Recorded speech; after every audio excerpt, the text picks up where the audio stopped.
मुस्लिम league काफ के सरबराह चौधरी शुजात हुसैन का कहना है कि कुछ भी हो पंजाब असेंबली नहीं टूटेगी। फिलहाल मुल्क में इलेक्शन का कोई इम्कान नहीं है। लाहौर में जमीयत उलमा इस्लाम के रहनुमा मौलाना अब्दुल गफूर हैदरी ने वफ्द के हमरा काफ लीग के सरबराह चौधरी शुजात हुसैन से मुलाकात की, जिसमें मुल्क के माशी और सियासी मामलात समेत दीगर अमवार पर तबादला ख्याल किया गया।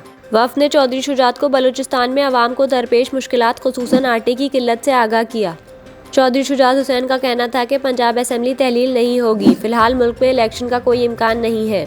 चौधरी शुजात हुसैन ने कहा कि सूबाई हुकूमतों का फ़र्ज़ है कि अशिया महंगी होने पर एक्शन लें। आटे की बढ़ती कीमतों से आम आदमी बहुत ज़्यादा परेशान है। तमाम लीडर इकट्ठे होकर मुल्की मसाइल खुसूसन महंगाई का मसला हल करने की अव्वलियत दें।